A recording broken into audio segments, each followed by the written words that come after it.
Good morning, colleagues. Thank you very much for coming. This is the Department of Basic Education's Conference Center.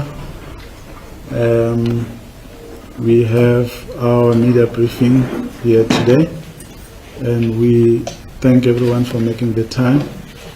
Minister, I'm not going to waste any time, but to invite you to please come through. Colleagues, the Deputy Minister is here and the DG is here, and they will also be supporting the Minister. The Minister, over to you. Thank you.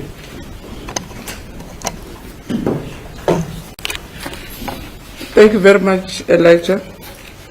Let me acknowledge my colleague, the Deputy Minister, DG, officials from the department, and most important, the journalists that have attended and those that have linked with us. I think, as you may recall, that on the 31st of January this year, Cabinet did decide to make changes to the adjusted alert level 1 with immediate effect.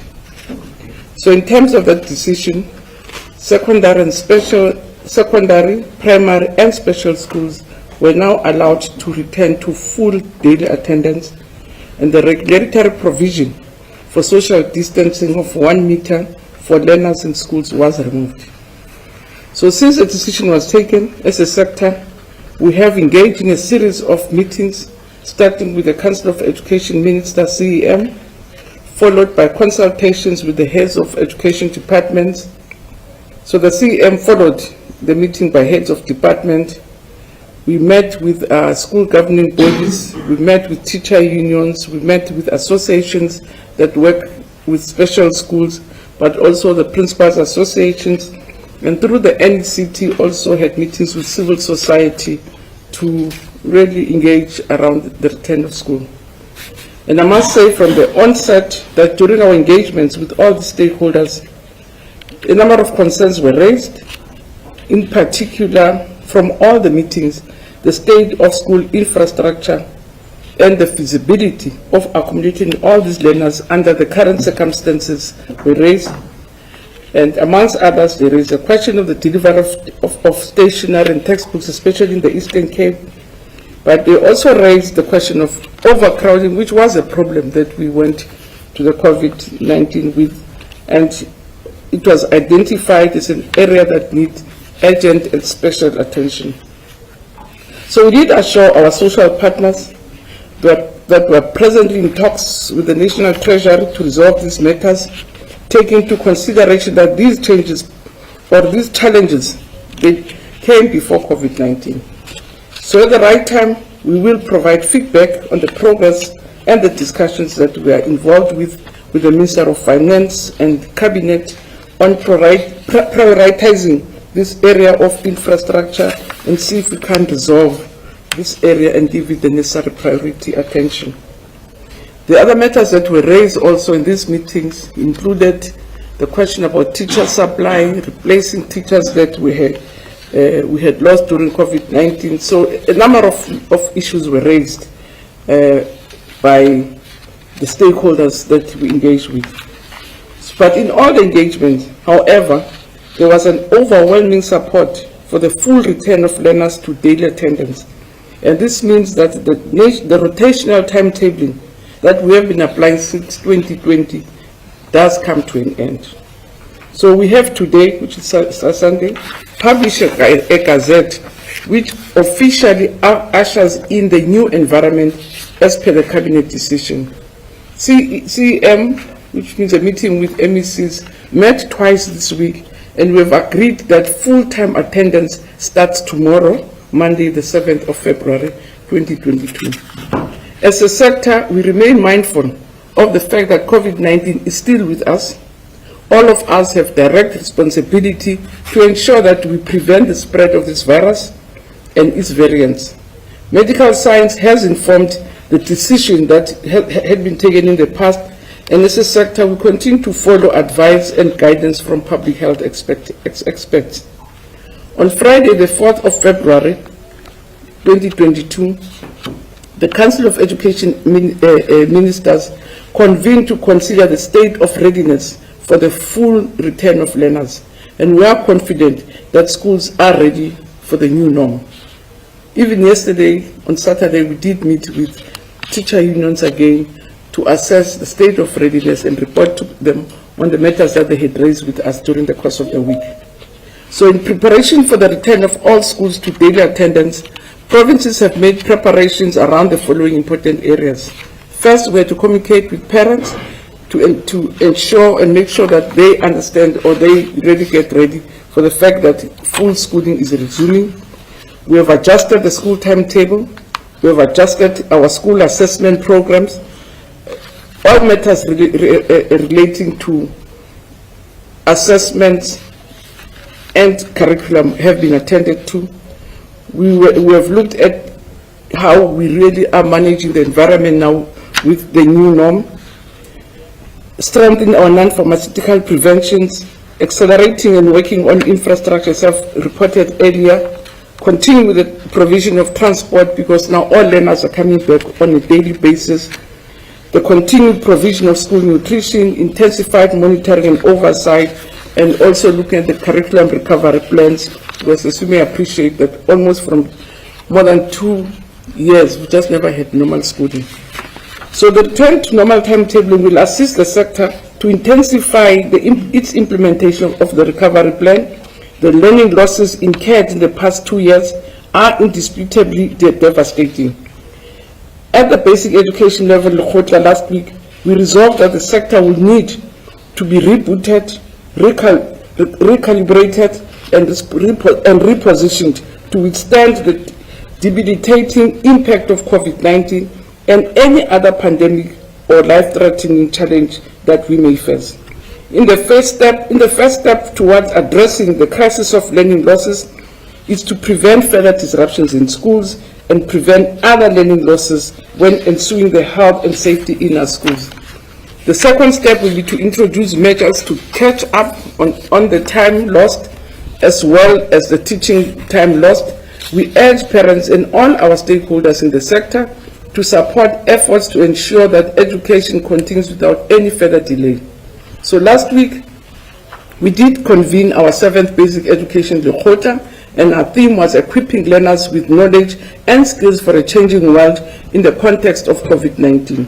And this Lekgotla anchored its presentations, deliberations, and debates on a number of items, but particularly also in this Lekgotla, we were inspired by national and international experience and innovative practices that were shared by many speakers on highlighting the importance of the Lekgotla theme and the different objectives that we had. Amongst others, we did discuss at length the impact of COVID-19 in education and health, monitoring learning and COVID-19 context, perspectives of learning recovery in the African context, and learner assessment under COVID-19 context. We also took a look around teachers as leading change agents in building a resilient education system, and also shared perspectives and views and the importance of ECD for future learning outcomes.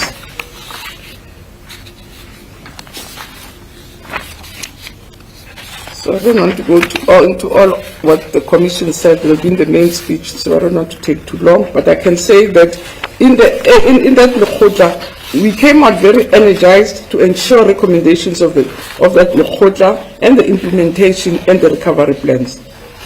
What we also want to highlight at this meeting is the importance of making sure, and that's what we're going to be working on with teacher unions, we've agreed with parents' bodies, that we have to ensure that everybody, we had a very successful campaign, but we want everybody in the system to vaccinate.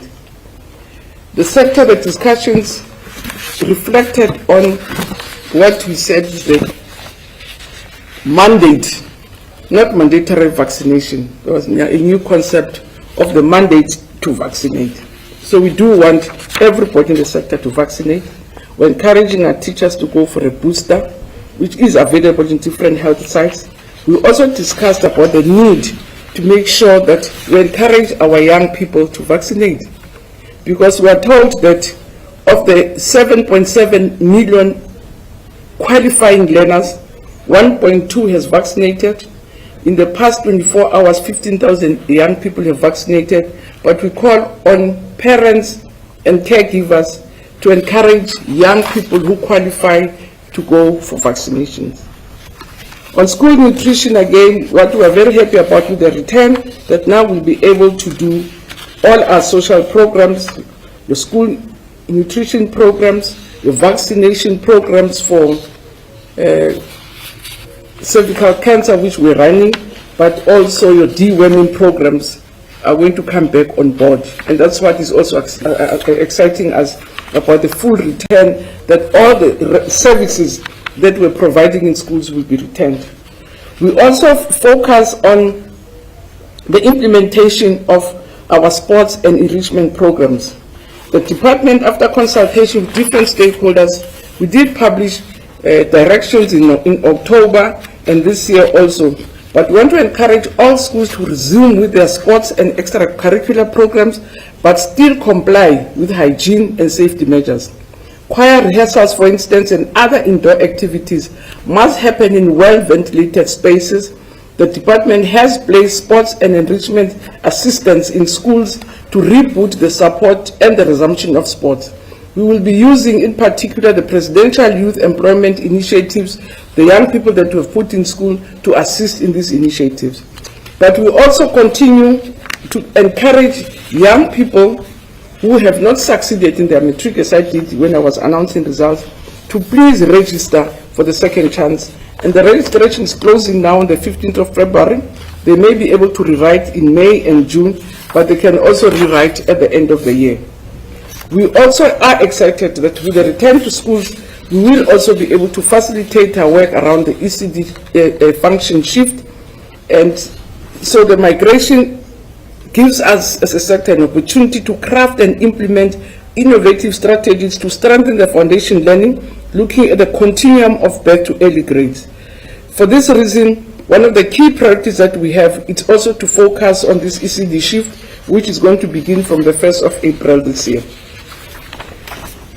I want to say in conclusion, I want to take this opportunity to thank MEC for all the advice and the guidance that they've been giving us. Thank Cabinet also for heeding to our request to have all schools open and sent back in full numbers. To also thank the MECs from the different provinces for working hard to make sure that indeed, when the announcement came, they all reported, is it Friday, that they will be ready to receive all learners tomorrow. So I'm very grateful for that. But I also want to appreciate the support that we've been receiving around this program, even before during COVID period, and even now, the work that we've been receiving from the NECT, from UNICEF and other bodies, which have really been helping us in terms of interacting with communities and making sure that we work together. At this point, I really want to express my sincere condolences again to the family of the deputy principal who was shot outside our school in Pumulo, whose funeral was last week, but also express our sincere condolences to the learners in KwaZulu-Natal who were traveling from school, got involved in a crash in which 2 learners lost their lives and 6 others were injured. We do hope that police will get to the bottom of the matter. It is alleged that alcohol played a role in this incident, but we leave it out to police. And once again, to thank the community for having helped us during the month of January with constant visits, constant gifts to the sector. So we enjoyed lots of attention, but also lots of support from communities. Now, as we want to move towards stability, with respect and humility, is to request that we don't receive more visits. I'm saying, with all respect, that the education month has come to an end. February, we need stability. We would not want to have people now to come and visit us and see how we're doing with the return of all learners.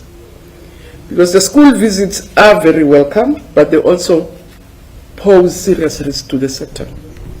And teacher unions raised that with me, that principals get intimidated, but it also opened us to a number of criminal activities, people who come as though they are coming to really support us on the return to school, and then criminals came into some schools, robbed teachers. So we're saying, as we reopen, we are humbly asking the public that we will be fine.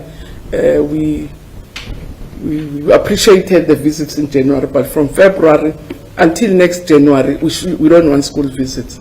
People can only come to schools with the permission of the principal and also after consulting the SGP, but no one should turn up at our gate from tomorrow to say they're visiting us to check if we are fully ready.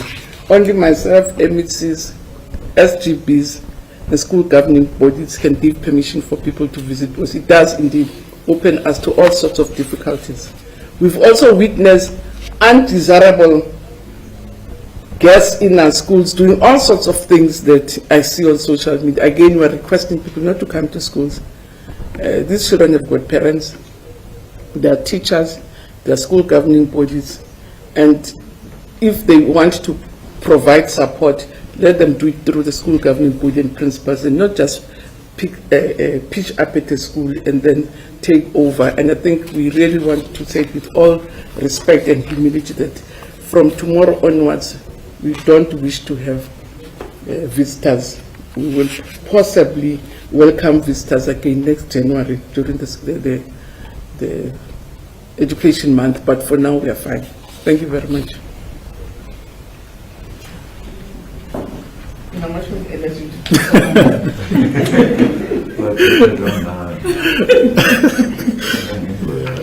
We are fine. Don't call us, we'll call you. Thank you so much, Minister, for the statement. I'm not sure if DM has anything to add. If the DG, maybe DG on that issue of the teachers that have not vaccinated. Okay. All right, that's fine. So, can we take questions? Carla, do you have any questions on Teams? We have some of our media colleagues joining us on Teams. If there's anyone there with a question, Carla, let's go for it. Nothing on this end, sir. Thank you. All right, thank you so much. And back to the room. Any questions? All right, I'm seeing one hand. Okay, two. All right, let me start at the back. Govin, please introduce yourself properly. Thank you. Okay, I'm just gonna thank you so much. It's Govin Nichols from ENCA. Minister, you had mentioned issues which had been raised around infrastructure, delivery of stationery and textbooks, and overcrowding. If you could just explain, when the kids go back tomorrow, full classes, how severe are these concerns? Are they going to impact on learning going ahead, or do you believe you can start with learning and then top those up? You said you were engaging with the Treasury to meet the needs of what's required to return to school.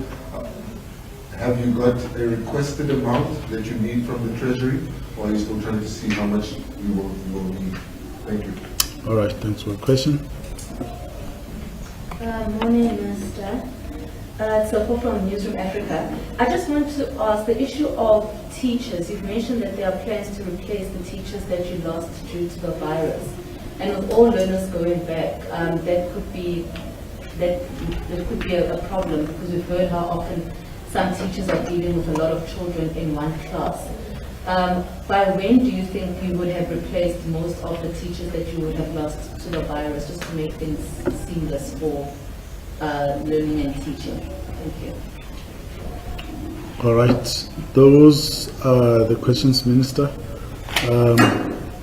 Going to ask you to, yeah, please come through.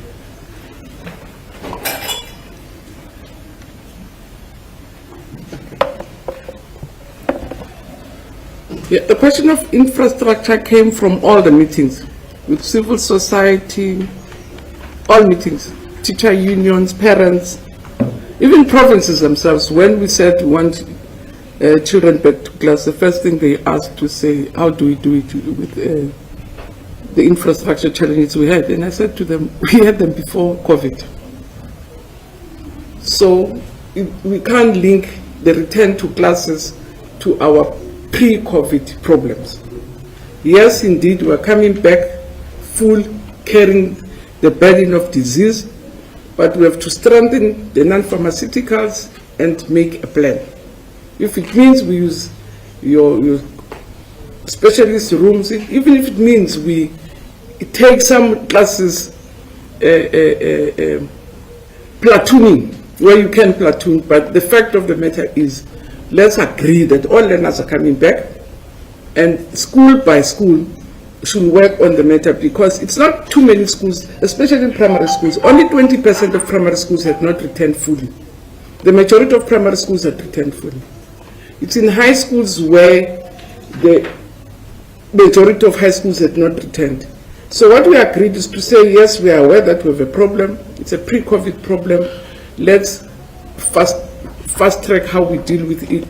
In the meantime, in any case, provinces have been dealing with them. I know, for instance, in Gauteng, they've been having a big program on the running of your self-built schools, where communities were given money to build blocks of classrooms in schools. Some provinces indicated to me that they have already ordered the mobiles, but we said, whilst we're waiting for mobiles, we're going to do whatever it takes to do things. About the monies, yes, they have costed, and I can't definitely say the Minister of Finance said, yes, I'll have that money.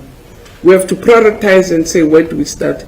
We're going to start with the existing infrastructure which has been destroyed, the storm-damaged schools, and Treasury is working with Public Works and other agencies in government to make sure that they can be just a boom support to us, because as a sector we just really will not cope with all the challenges facing us. So there is a commitment from the Minister of Finance to assist us, both financially but even in terms of capacity. Because the other problem with DBE or education is the capacity to focus on learning and teaching, school feeding, safety, and then school infrastructure. So there is commitment to help us with the school infrastructure. We're meeting also with even Tuesday DG and team, with some teams that Treasurer is putting in place to assist us. So we should be, by the time he goes to his budget, we should be able to get a full sense of how much the assistance is going to be. But part of the solutions which I've been discussing with him is to ring fence the very money that we have. Because in some instances, not the money which is a problem, it's the capacity of the sector to help itself. So with outside help, I think it will help us a lot. In terms of teacher replacements, and what I think it to be fine, because we have stacks and stacks of reports that came from provinces, where province by province gave us a breakdown to say where are the gaps. So it's not all provinces that have not been able to replace their teachers. The biggest challenge was in KZN. And even in KZN, the problem of replacing teachers, it's a pre-COVID problem. So we're working with them to help them to stabilize the teacher sections. In the meantime, we will be working with using our teacher assistants to support schools. But some of these assistants are young, unemployed teacher graduates that have not been formally employed. So we'll be using them whilst we process properly their employment in schools. So we have the PYEs until end of March. Is that not so? Until end of March. And in the meantime, we'll be working with them just to keep the system going and the fort going. But the commitment is to fill all vacant posts, even promotional posts, to create a form of stability, because we really need stability if we have to reboot the system. So those were the two questions. Or condition. Did I leave something? Or Stationery and textbooks. the Eastern Cape one? Yeah.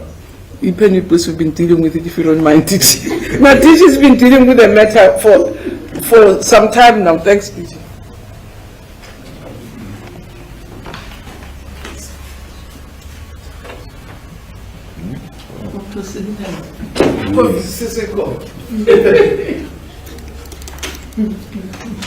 This is my future occupation of sanitizing facilities when I retire. Okay, thank you, Minister, Deputy Minister, and colleagues. Just to add on the issue of replacing educators who tragically demised during COVID, it's a normal process when natural attrition happens. Then provinces start with their recruitment, and this happened immediately after some of these incidents happened. And therefore, when schools reopened, Minister, those who tragically succumbed to COVID-19, provinces looked for teachers to replace them.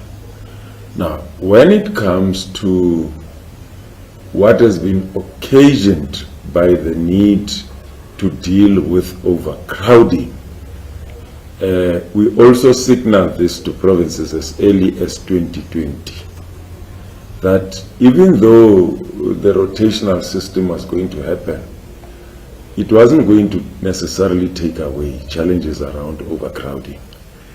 And that's why, at least where I have been, and I've been to many areas in 3 provinces at least, KZN, Eastern Cape, and Limpopo. I can actually claim that I've traversed every area in those 3 provinces, and those are the most problematic, the biggest and the most rural. The landscape of KZN, you go anywhere in that province, you will see mobile classrooms all over. And I've supplemented that by also employing additional teachers to be able to deal with additional learning spaces. So that happened as early as 2020. Last year, we've seen that as we're moving around, up to even this week, this past week. So with the return of all learners, the replacement of educators would have been dealt with. Now, stationery and textbooks, Minister, it's a concern of only one province, which is Eastern Cape, and this is how we are told it happened. The HOD in the Eastern Cape, Dr. Mbude, and we've been dealing with this as part of our preparation for 2022. We've got what we call a sector plan to deliver on stationery and textbooks, sector plan, which is developed at DBE, monitored throughout to ensure that all provinces are ready by October of the outgoing academic year in preparation for January the subsequent year. October of the outgoing academic year, we determine the state of readiness for the delivery of stationery and textbooks. From that time, we experienced problems with the Eastern Cape because they had not procured from October 2021. And when we inquired, the problem was that they were still waiting for money from provincial treasury. They had not received money. And they only received money in December when everybody had closed according to the HOD. And that's why we are sitting with this problem in the Eastern Cape. Fortunately, their textbook recovery and retention rate is one of the highest. It's over 90%. I'm talking about textbooks. Now with stationery, unfortunately, you've got to replace every year. And that's why we've had these problems beginning of the year, and by the end of the past week, the HOD had indicated that they were at 90% of the delivery of stationery. So that's about stationery and textbooks, Minister. We are dealing with it up to last night, and yesterday when we finished the meeting with teacher unions, we had a meeting with the Eastern Cape. The HOD is giving us an update virtually every day. Thank you, Minister.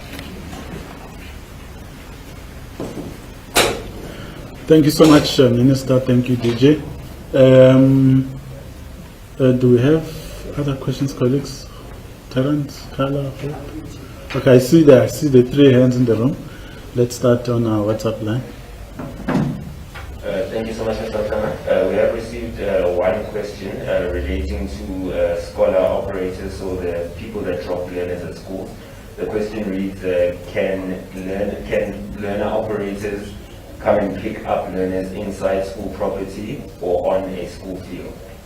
Thank you. All right, that's one. Okay, let's come back to the room. Let's start with you, Shuma. Okay, thank you very much. My name is Fernand Shuma from SABC Radio News. I've got 2 questions.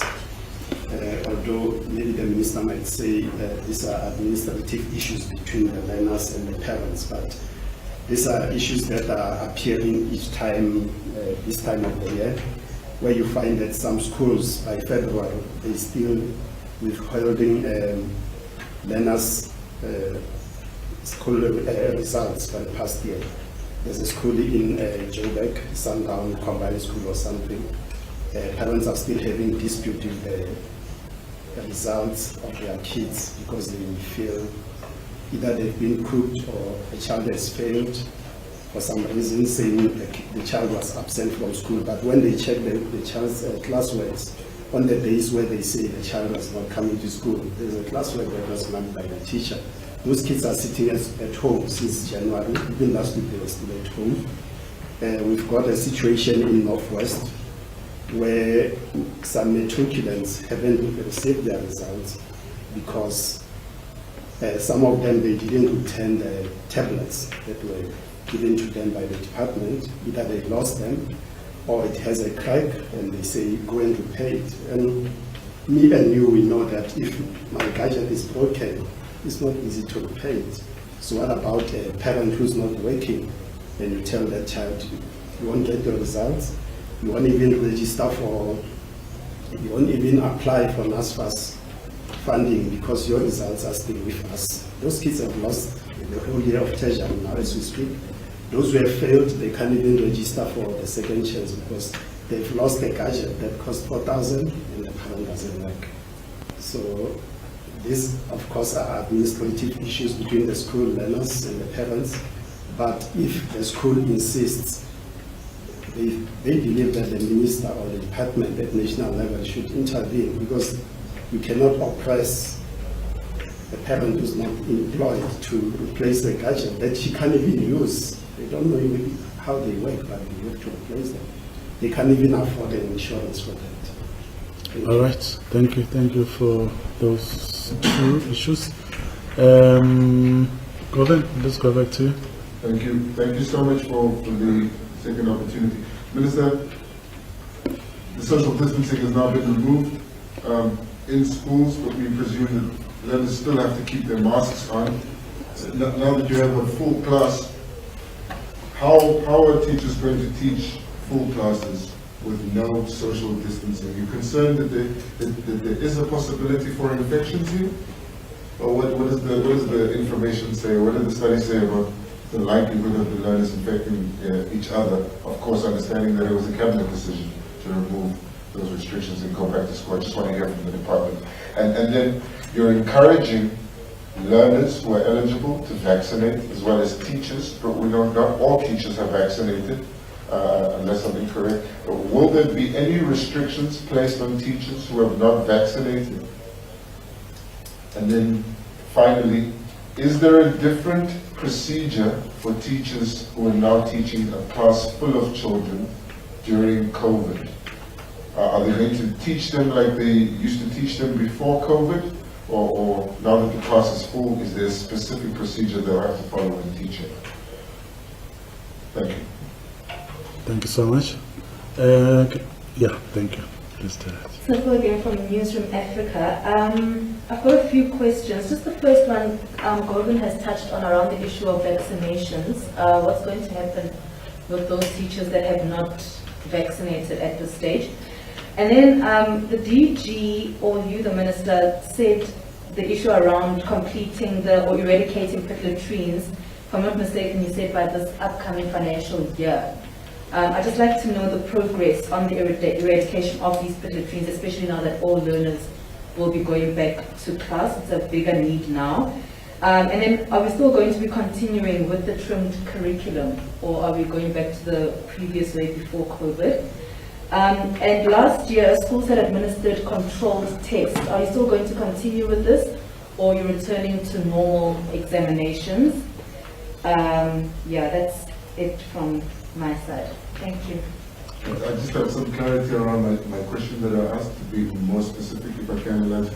Just press that thing there for better audio. Just to further clarify what I was asking in terms of a different procedure now that all the kids are back at school. I was referring specifically to how the kids were managed in class and during break, how the break times were managed, what the process was when the kid would get sick at school. There was also a specific procedure. So are we still on that, or we moved? Thank you. All right, that makes sense. Thank you. All right, that's fine. No additional questions from you, colleagues? Nothing. All right, thank you. Minister, over to you.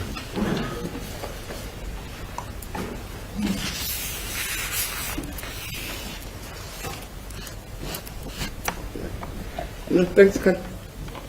On school operators,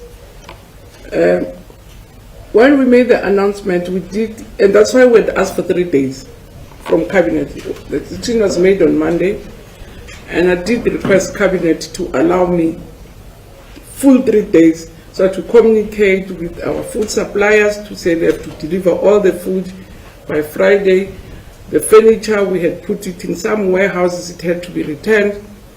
Scholar transport operators, again, different schools, depending on how they were working with them, would have informed them on the old system. So there won't be anything new which did not happen before COVID-19. So if they were dropping learners in schools, inside the gate it will continue like that. So schools were given 3 days to work on the return in a way that suits them.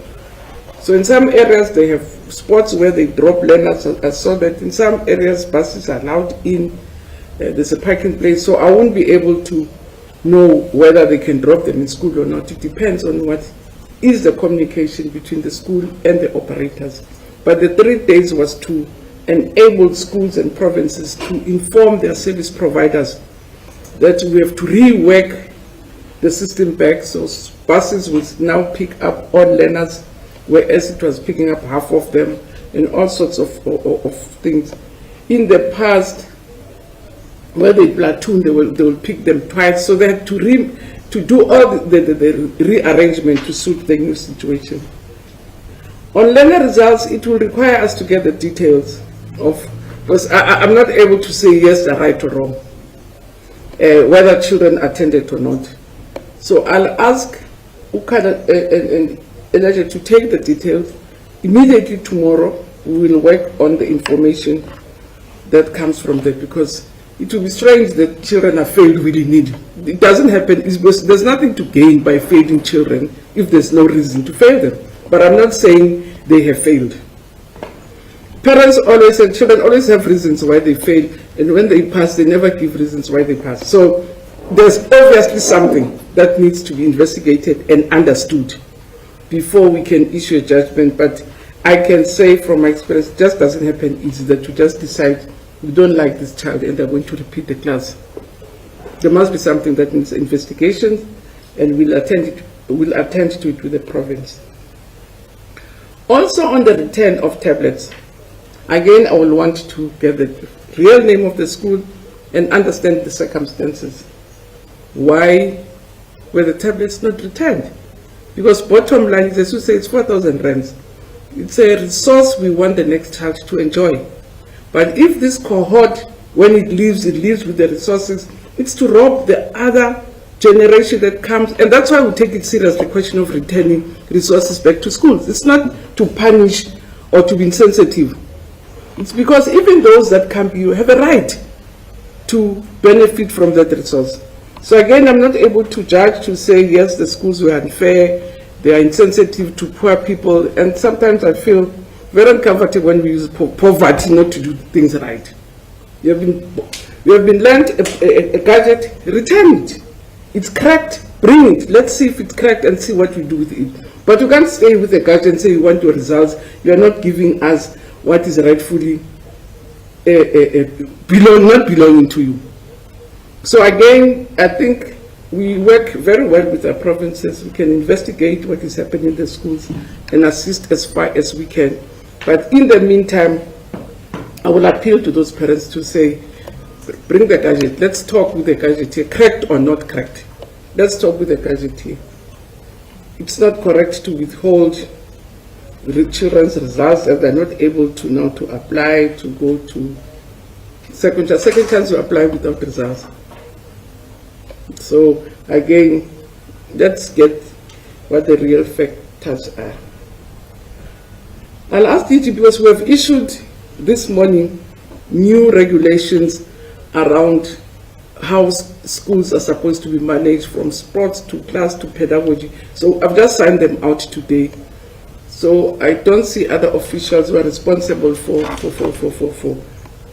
the regulations, but they've just been published today. Maybe that's why people are not aware about them, around making sure that there's full ventilation in classrooms, making sure that even if there's a certain number of learners have to be broken, that's why we're even talking about platooning. But what we agreed with the provinces, they have to do whatever it takes to have the environment safe, work out that there are no infections, there's no crowding of children. Other measures, for instance, the different access gates. Normally we open one gate, we're saying open more than one gate so that there's no crowding.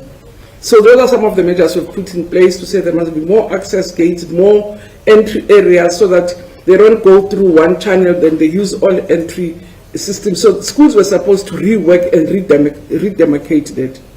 And was not creating that 1 meter space, but avoid crowding. And that's why I mentioned that we'll be using the Presidential Youth Initiative, deploys those education areas to help us also manage more what should happen. So we've issued the Gazette. I'll ask DG just to speak to the elements about the Gazette. We've agreed also with MECs and teachers that even pedagogy in classes has to change. There must be break masks so that kids, once they sit next to each other, they must not remove masks.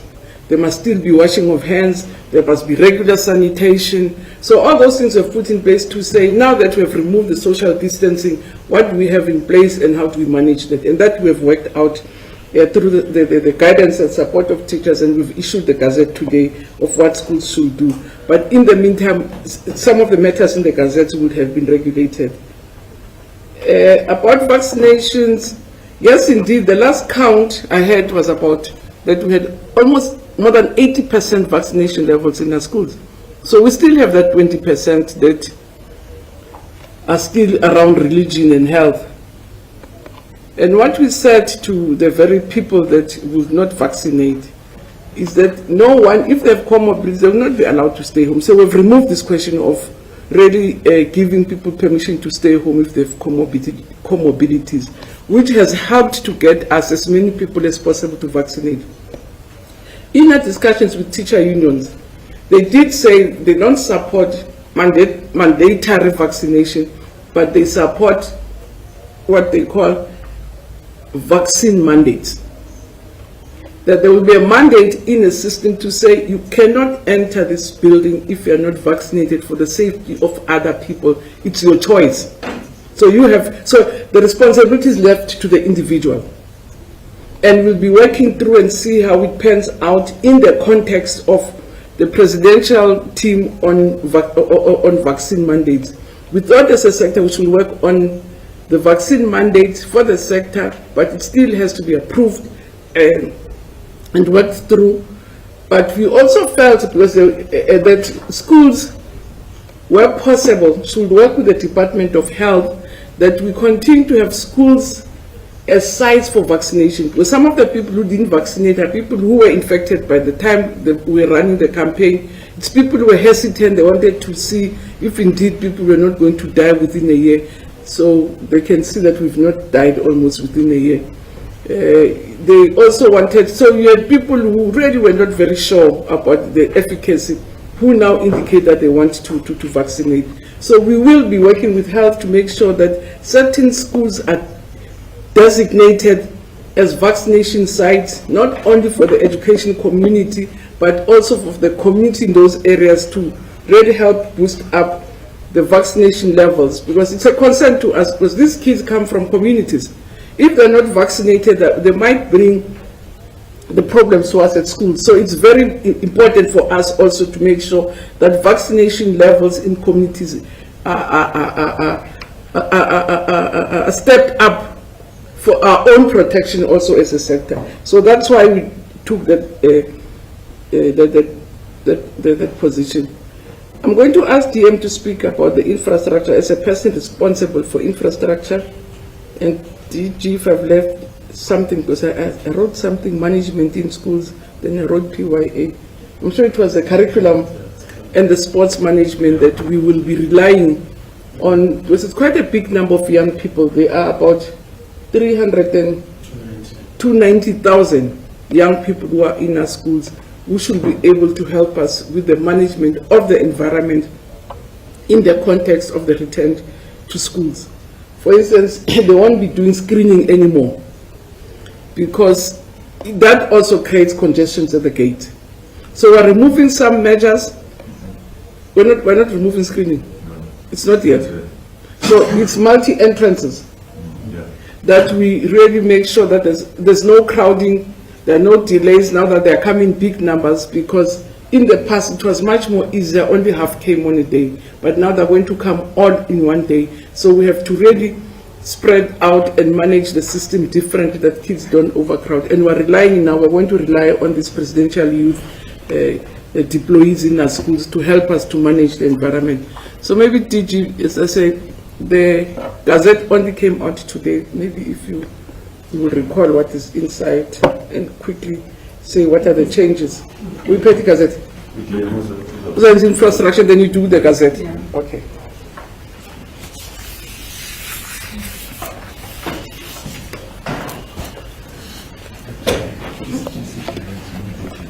Thank you. Thank you, Minister.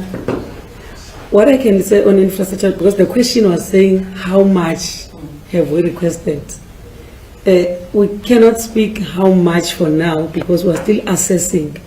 Remember, when we speak about storm damage, the storm damage is not only the one that happened during December and January, during these heavy rains, but there were some storm damaged schools which were not fixed. So when we go to Treasury, we are going back and also to look at the unsafe structures that we say to Treasury, this is our plight and it will cost so much. We are still going to have a meeting of infrastructure with all infrastructure provinces, including the unions. We agreed with them even yesterday that we must continue, because they are on the ground. They know exactly what is happening. We can maybe get a report that say, no, we don't have a challenge on infrastructure, but the unions, because their members are teachers in a school, they know, including pit latrines, as to how are we going to eradicate. We are busy with the process of eradicating pit latrines. It's a process that we said will conclude by 2023. Yes, we're not saying that learners should not stay without sanitation facilities. Where there's an urgent need, we come into that space, but where we can maybe try to manage those pit latrines, we are in a position to do that. Minister, on the management of learners, because now they are coming back in numbers, Minister indicated that there are learners, there are schools which, since Minister announced last year, especially primary schools, that learners must come all. There are schools, only 20% of those schools whose learners have not come. So there are lessons learned from those schools, including the screening and this, and we still have the EAs in place to help teachers. So we are going to use all that and the lessons learned from other schools, and we encourage, just like everything that we do, we give time for the sanitation, sanitizing of the facilities and this and this. The time is no longer utilized like we used to in the past. Now, whatever we do, we give space for screening and sanitizing of the facilities. So even learners, they are going to be encouraged with their parents also. That's the appeal that we are making to parents. Let them come early to school to avoid the congestion at the gates. If they come early, but since schools have opened, Minister, the schools that we visited, learners are coming early, and we've never seen any congestion at the gate due to the screening and sanitizing and all these things. As we come, learners are already inside. They start coming very early, and that's what we encourage, that let them come early to school so that they allow that space for sanitation. Over to you, DG.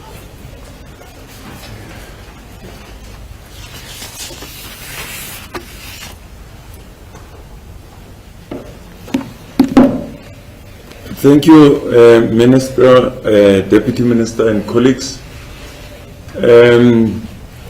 Maybe let me start with the trimmed curriculum and control tests.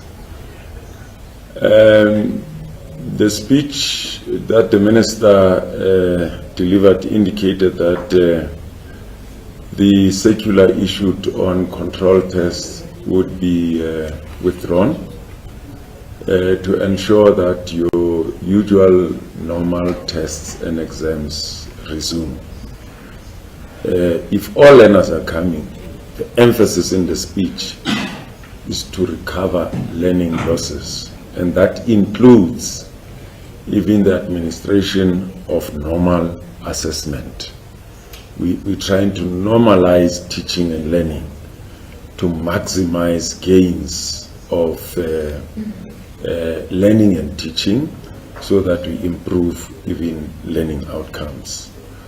So the curriculum team will be meeting to look at the issue of the trimmed curriculum now that we will have almost the requisite time required to teach. The logic of the trimmed curriculum was that time was not enough to cover everything.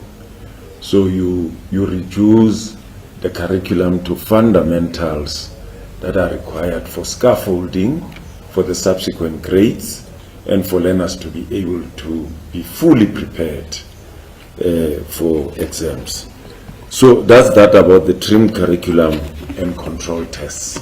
So there will be a circular going out to withdraw the circular that talked about the control tests. Infrastructure. I think we need the whole day's workshop on infrastructure. The Minister requested me to also share with you what the Minister directed that we prepared because it was required by the President and National Treasurer. Let me just try and add to what the Deputy Minister has eloquently covered. Update in terms of pit latrines. But let me also try and explain, because in future people might say we have misled the nation. The pit latrines are replaced with safe, more appropriate, internationally accepted and approved dry solutions. Because we don't want people to go out to where we've built safe, appropriate, and more acceptable and approved structures and say, no, there's no waterborne. So you will not find it. You'll find a dry solution, but which is safe, appropriate, internationally acceptable. I've used them. I spend most of the time there. So if they are properly maintained, in fact, I've been amazed, Minister, with the, for lack of a better word, the acumen that has developed in many of our schools, particularly school management teams, for hygiene purposes, with which they are able to maintain these facilities. The key points and cardinal words are appropriate, safe, acceptable, and approved sanitation structures. So just quickly some statistics, but I'm sure Mr. Mshanga one day will organize a workshop. We now remain from the 300 plus sanitation structures we had, those that are allocated to implementing agents. Implementing agents are DBSA, KUHA, IDT, Public Works, Mvola Trust, and now the NECT is our another implementing agent. I've got all of them here: DBSA, NECT, TMT, which is Mvola Trust, CDC, which is KUHA. We also have donors. Koreans have donated. Also, the minister will be handing over, together with the embassy, 5 sanitation facilities that are built through donation. We've got many embassies that are also helping in that regard. And we've got ASUPOL. ASUPOL has been helping us in that as well. So those that are allocated to implementing agents, Minister, is 2,816. Of these, 1,553 have reached what we call practical completion, which means they've been handed over to schools for use. Let me repeat. 2,816 that were allocated. Of these, 1,553 have been handed over for use to schools. Now, the remaining 253 are on design and planning stage. Those that are at the tender stage are 259, and then you also have those that are at 25% construction, 321, and then you've got those between 25 and 50, 167, 59 and 75 construction stage, 142. And then the last category of 76 to 99% completion, 121. We are chasing them. We want more and more of this to reach practical completion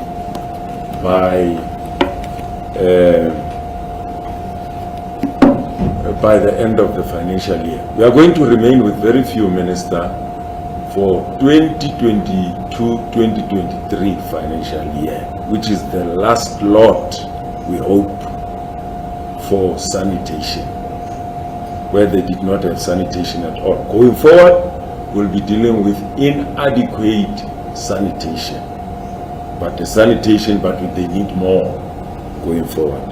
The minister also requested me to share with you what she's shared with the Minister of Finance and the President. We have a number of schools affected by storm damage. We have 1,095 of these schools.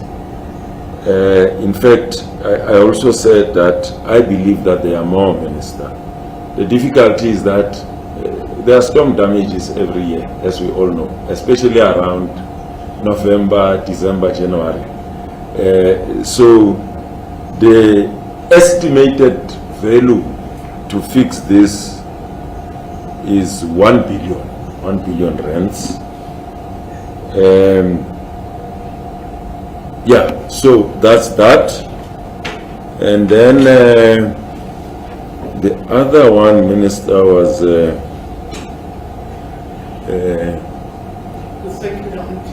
okay, yeah.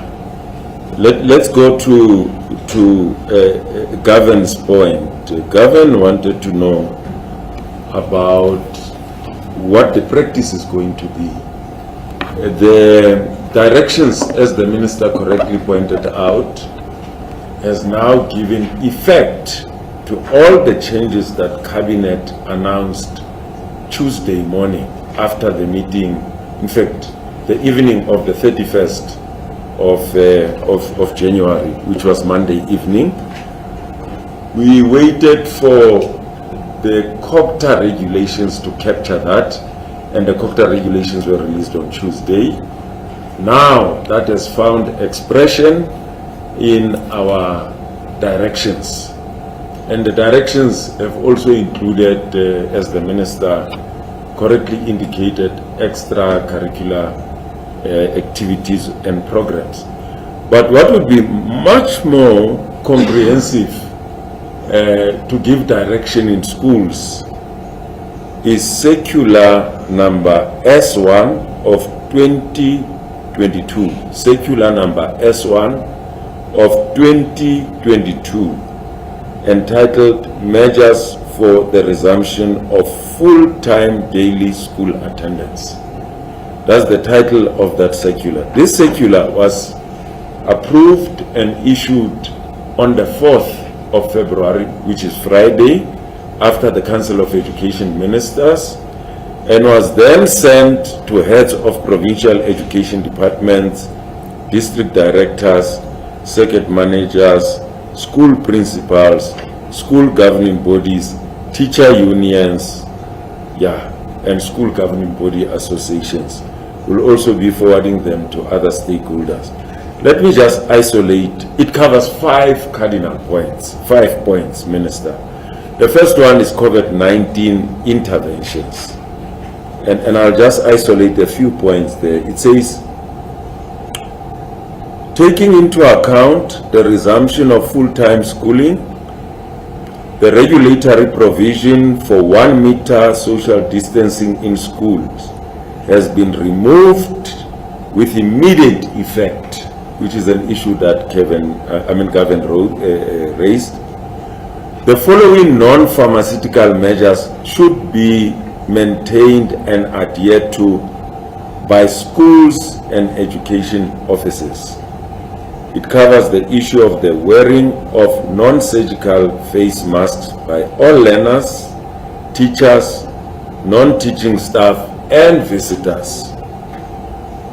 It goes on to say face mask breaks for learners should be 5 to 15 minutes for every 2 hours during the school day, where they can safely remove their mask in an outdoor area. And it gives a number of cardinal points there under that heading of COVID-19 interventions. A number of things. We'll share it with you in the interest of time. Then cardinal point number 2 is isolation for COVID-19 positive cases. And in there also, Minister, we enumerate what needs to happen to give very clear guidance. And then number 4, let me check whether my numbering is right. Sorry. Number 2 was just the introduction. In fact, number 1 was the introduction. Number 2 is COVID-19 interventions. And then number 3 is isolation for COVID-19 positive cases. And then number 4 is sports and extracurricular activities. We also guide there on what needs to happen, and we list a number of things that people should follow. And then the last one, Minister, is COVID-19 vaccination program. And that also, we talk about teachers who have not vaccinated to go for vaccination, to be encouraged to go for vaccination, the non-teaching staff, but we also encourage those who are vaccinated to go for booster jabs. So the issue of screening, it continues as part of this, because it's part of the cocktail regulations. It's also covered in our directions. It's also covered in our circular. So that will continue. I hope that provides the information that's required. Thank you.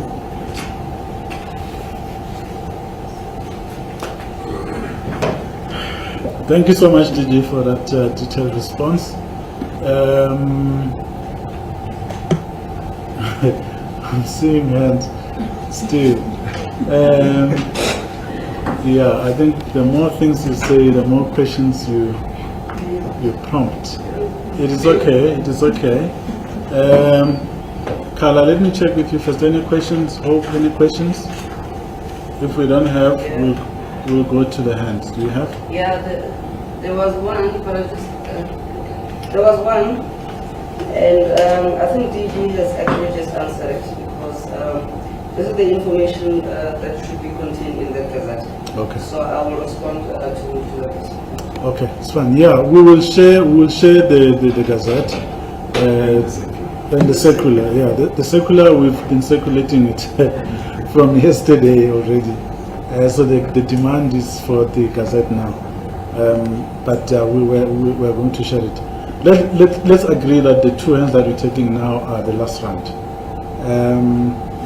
Let's take a new hand. And please introduce yourself because you're speaking for the first time this morning.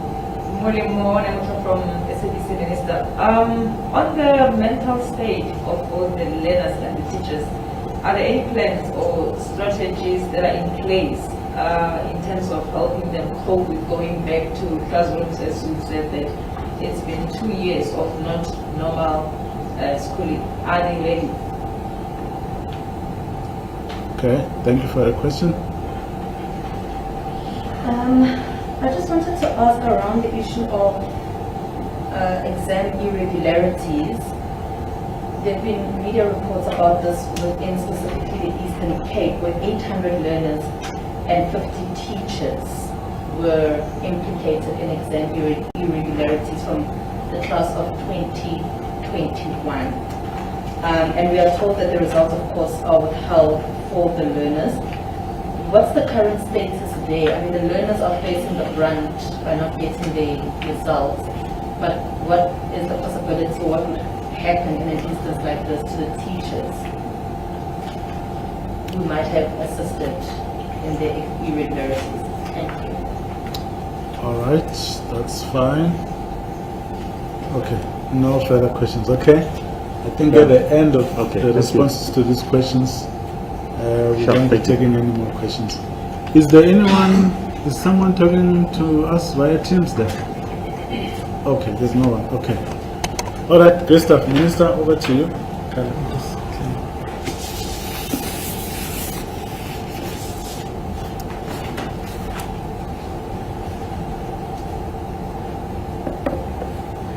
Yeah, the point on psychosocial services is also one of the areas we identified as part of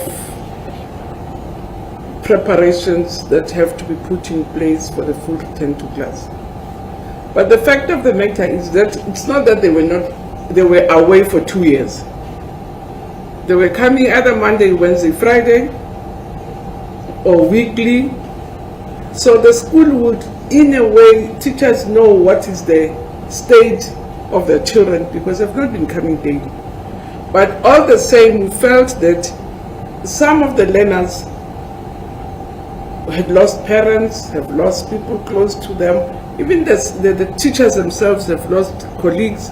So there is a need to strengthen our psychosocial services, but it's not in the vacuum that they were not there. They were there. So schools would know where the children were orphaned. And even during that period, we had brought in lots of psychosocial services, especially for educators themselves, because they were losing colleagues, children were losing their teachers. So we had started working very close with social development because it was already a problem.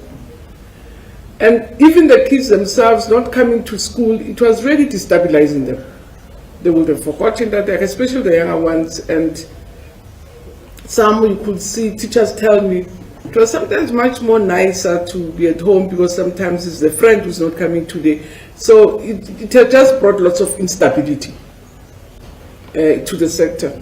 And we think the normal return to class will help stabilize them even mentally, emotionally, and educationally.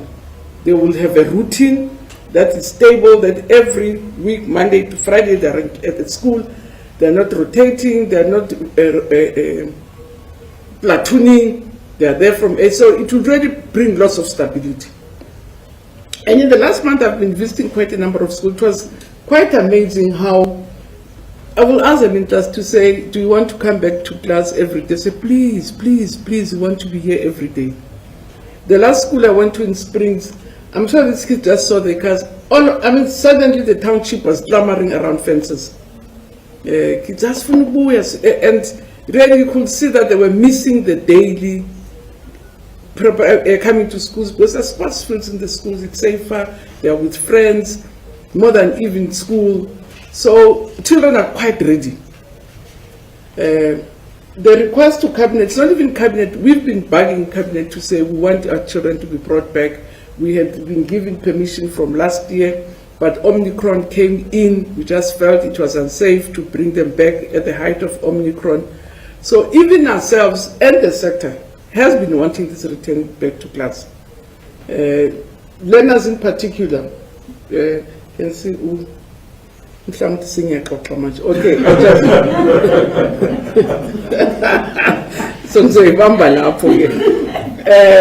so it's, yeah. On exam irregularities, actually, for some reason, the speech was long. There was a whole section on exam irregularities. So I was trying to get my notes.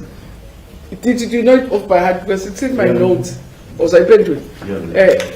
If I didn't want to, if I was not worried about boring, I would have spoken about it, because it is a key issue. With colleagues are phoning me from provinces, and the poverty story comes in, they say because they are poor, withholding their results. And I say, what is the pleasure of withholding results? Why would you withhold results if there's no reason to withhold results? It's easier to release them. So it is a hot issue. Committees are very concerned. Even chiefs have been, the chiefs in the Eastern Cape were saying, release our children, because don't take advantage of our poverty and our rural. Just the poor and the rural stories coming in again. And why would you withhold results of people because they are poor? So it's in, I think we'll circulate the full speech. The full explanation is in the full speech.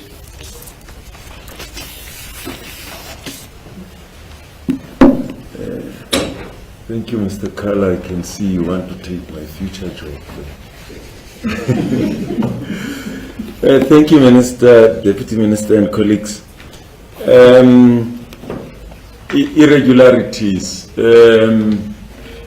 You would recall that when Umalusi released and approved the results, they were very clear that the results that are withheld because investigations have to continue and conclude and then make a determination on those results would be withheld. That is done in terms of law. The Janfekwa Act, which regulates the establishment of Umalusi. If there is anything irregular, the investigations have got to happen and the matter be concluded. Until then, they would be withheld. And what is going to happen in terms of the learners is that the affected learners are called in for interviews. And over the years, Minister, the difficulty that we have experienced, it's either learners or parents or communities not cooperating with departmental officials to get interviews happening and conclude matters as soon as possible. There were instances where venues where interviews were planned, officials got attacked, the police had to be called in to rescue them out of some of the schools. So the appeal that we are making, it's for parents and learners to cooperate. In many instances, these learners are innocent. In the majority of instances, by the way, they are innocent, and would want these matters to be concluded as quickly as possible so that the results are released. We also know that as part of the act that regulates the establishment of Umalusi, if it's discovered that the results are released and that something irregular is picked up, Umalusi has got every right in terms of the law of parliament to withdraw those results. We don't want that to happen. Just imagine you are already in the field, having practiced as a medical doctor, and suddenly something comes up. Now we have to withdraw the results of grade 12, which nullifies the entire qualification of almost 7 years. You don't want that to happen. Minister, I hope that helps, and I think the details are in the speech. We'll try and move as speedily as possible to get these matters finalized. Minister, maybe the last point to make is that we are also going to monitor the return of learners. We'll be monitoring that on a weekly basis with provinces. We have about 14 to 16 indicators, which includes things such as psychosocial support, attendance of learners, attendance of educators, the state of the facilities, whether there's adherence and full adherence to COVID-19 protocols, school furniture. We look at a host of things. There are about 14 to 16 of them. We are going to do that monitoring as a sector together with provinces. The NECT, Minister, will also be providing external monitoring, which they provided before we even returned in 2020, June the 1st. Thank you very much.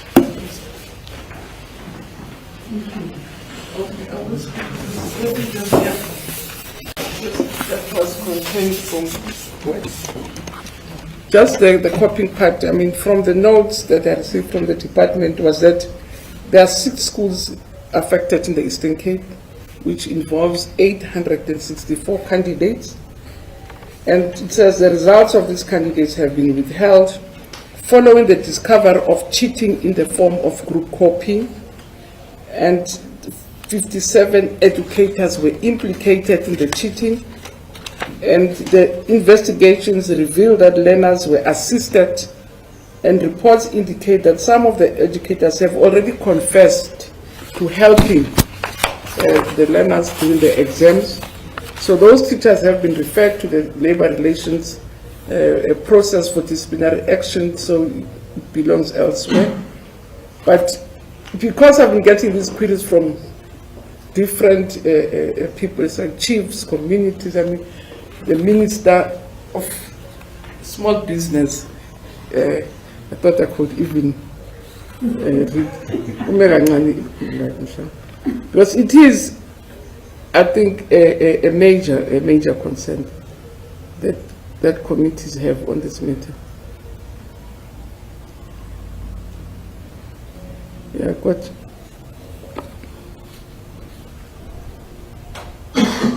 Okay. Yeah, because for instance, this came on Friday from the Minister of Small Businesses. Minister, I'm doing rounds in the roadshows in the Eastern Cape, and there's a serious matter affecting schools and learners not having access to university because of allegations of ukukopa, whilst there are no processes and evidence. So they wish you to fast track the investigations. Parents are already protesting, and that it's because they are poor and rural, and that government does not care about their children. And as I have been getting from all areas, and I think that's why the department had edged to that. So in my response, I did say that as a sector, we will run a nationwide awareness to educate school committees about what has happened, the implications of cheating, but also because parents may not really know what is happening, they just know that children's results are withheld, there are allegations which they are not familiar. And this one came from the chief, the minister was with the chief, who was really angry that his subjects were being persecuted for nothing.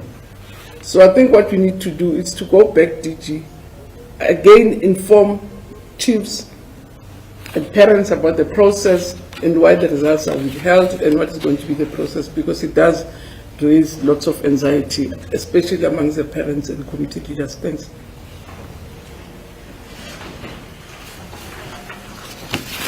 Thank you so much, Minister. Thank you, DG. Thank you, DM. Thank you, colleagues. No, we are not taking questions. We are done. If they are here, you will ask the questions outside this forum. Thank you so much. You've been here for an hour and a half. that should be enough. Thank you. We've come to the end of the briefing. Thank you. But one-on-one interviews, if you want them, they will still happen. But let's close this one.